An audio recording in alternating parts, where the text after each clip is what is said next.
안녕하세요. 오늘은 저희 외국인 기관 매수 따라잡기 그 강의를 올릴 텐데요. 1편, 2편으로 나눠서 올릴 예정입니다. 왜냐면 이 1, 2편 한 번에 올리면 시간이 길어져서 재미가 없고 보는데도 불편하실까 봐 같아서 우선 기초적인 내용을 1편에 올리고 근데 1편을 잘 이해하고 계셔야 2편 이해가 되기 때문에 우선 해보도록 해보겠습니다. 저는 키움증권 영웅문 사용하는데요. 여기 상단에 0796이라고 치시면 투자자별 종목별 투자자 매매 볼 수 있는 화면이 나옵니다. 보시면 이제 기간으로 세팅을 해서 볼 수가 있거든요. 기간을 하면 누적 금액들이 나오고요.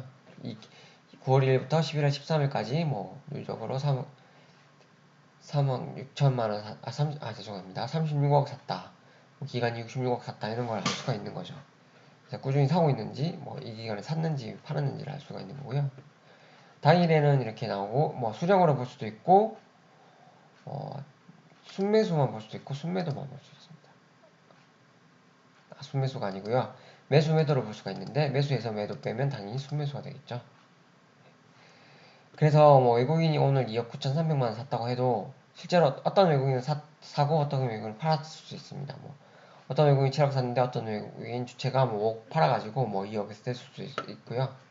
우리 기간 역시 마찬가지죠. 뭐 이게 상세로 나오는데 뭐 사모펀드는 12억 8천 샀는데 뭐 연기금에서는 4억 2천 팔아가지고 어쨌든 다 합계를 해보니까 10억 5천만 원치를 오늘 산 거죠. 그래서 실제로 오늘 거래 대금은 훨씬 많이 일어났겠죠.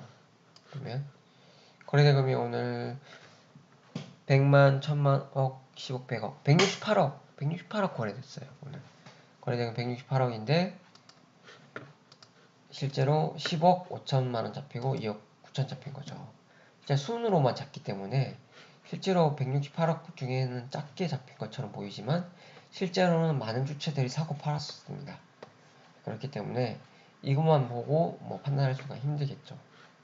실제로 개인이 뉴스나 기사를 보면 개인이 샀기 때문에 떨어졌다. 뭐 외국 기관이 팔았기 때문에 팔았기 때문에 떨어졌다. 샀기 때문에 올랐다 이렇게 말을 하는데 실제로 모든 주체의 개인이 판 것도 아니고요. 168억이 엄청 큰 돈인데 그중에 10억밖에 안 되잖아요. 판 게. 실제 어떤 개인은 많이 샀다는 거고 어떤 외국인 기관들은 올랐음에도 불구하고 팔았을 수도 있습니다. 예, 연기금 팔았죠. 그렇기 때문에 약간 잘못 해석되는 경향이 있어요. 보시면 다시 설명드리면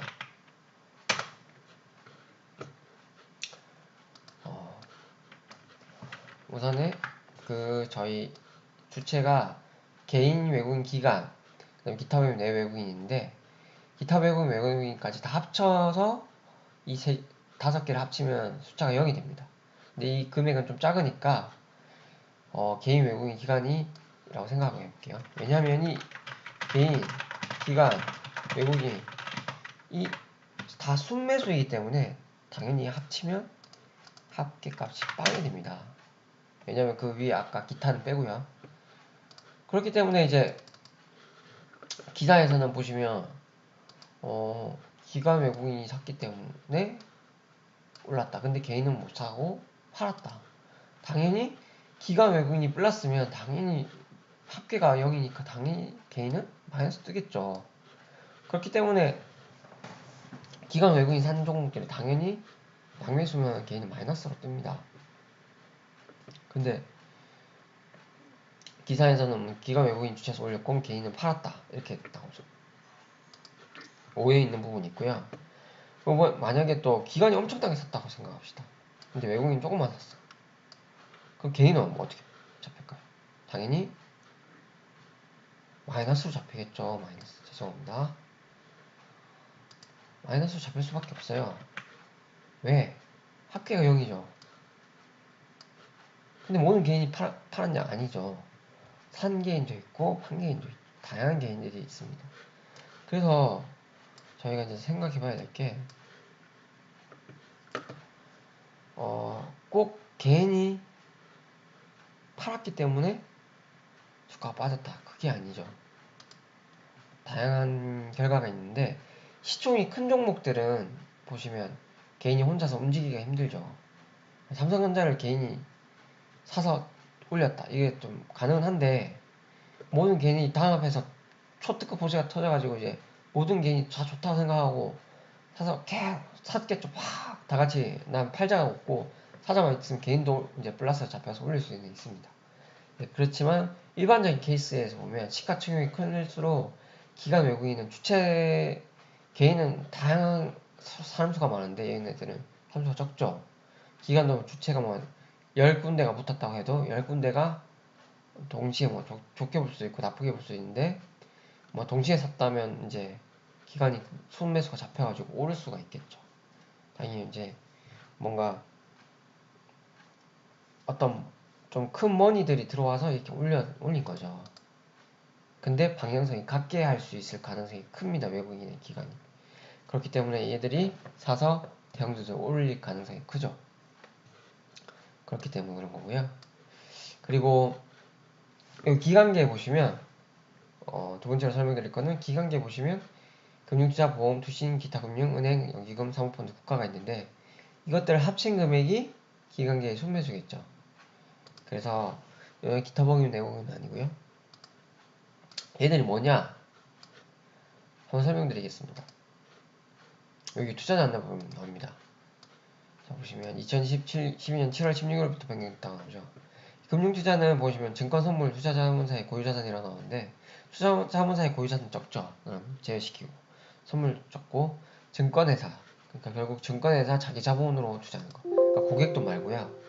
증권회사 자기 뭐 돈 남아가지고 번 돈이 있으면 그 자기 자본 투자라고 하는데 자기 자본으로 투자하는 걸 금융투자로 잡힙니다.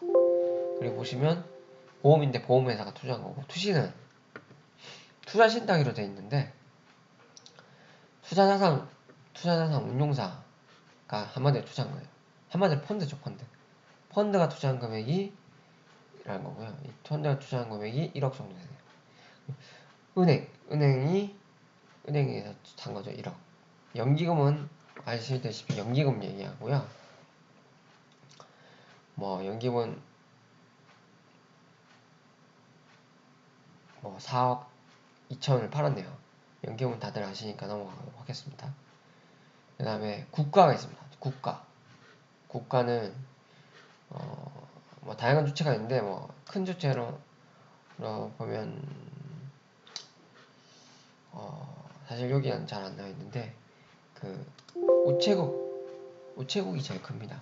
우정사업본부 이게 국가라고 보시면 되고 사모펀드는 사모펀드가 투자한 걸 얘기합니다. 이렇게 각 주체별의 특징을 보면 자기 자본 투자는 하는 증권사들은 샀다 팔았다가 좀 자유롭겠죠. 그래서 좀 손절매도 빨리빨리 하는 편이고 매수도 빨리빨리 하는 편입니다. 그리고 뭐 자사주 같은 것도 여기 잡히겠죠. 증권사에서 주문을 내는 거니까. 보험에서 산 거고 보험은 약간 길게 가져가는 특징이 있겠죠. 그래서 물론 얘들의 투자하는 비중 뭐 5%에서 10%도 안 되겠지만 거의 다 채권에 투자하거나 뭐 부동산 이런 데 투자하고 있겠죠.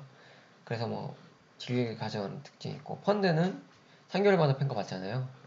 근데 뭐 얘들도 손절 많이 하고 그러니까 한 2, 3개월 좋게 보이는 것들을 보통 들고 가는 편이니까 그 정도 투자 기간이라 생각하시면 될 것 같고 은행은 뭐 은행에서 투자한 걸 얘기하는 거고요.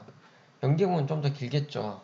근데 연기금 지가 해줬습니다. 자기가 다 모든 돈을 운용하는 건 아니에요. 위탁을 맡깁니다. 자산 운용사에. 그렇게 되면 운용사별로 뭐 특징이 다 다르기 때문에 요 펀드 사내랑 요 연기금 돈까지 받아가서 하면 얘 연기금으로 잡히기 때문에 운용사 돈이겠죠. 운용사별로 다르게 이제 특징이 있기 때문에 꼭 길게 가져간다고 볼 수는 없고요. 사모펀드는 매우 자유롭겠죠. 샀다 팔았다 자주 할 거고 국가도 약간 긴 흐름을 가져간다고 보시면 되고 그래서 흐름 순으로 보면 사모펀드는 치고 빠지고 빨리 하고 금융투자 역시도 치고 빠지고 빨리 한다. 투시는 한 2, 3개월 텀을 가져가고 좋은 걸 투자하고 가져간다. 얘들은 물론 투신도 다 다릅니다. 뭐 한국 가치 투자 뭐 이런 그런 분들은 뭐 더 2, 3년도 가져가겠죠. 물론 수신별로 다른데 거의 2, 3개월 본다. 왜냐면 평가를 받아야 된다. 그리고 보험, 은행도 뭐 그렇고 연기금도 맡기는 주체에 따라 다르다. 하지만 약간 긴 편이다. 그렇게 생각하시면 되겠습니다. 이상으로 1편을 끝내고요. 2편에서는 어떻게 이 기간 외국인 매수를 따라잡느냐, 따라잡는 방법에 대해서 설명해보고 뭐 기법이 있다면 한번 소개해드리도록 하겠습니다. 이상으로 마치겠습니다. 감사합니다.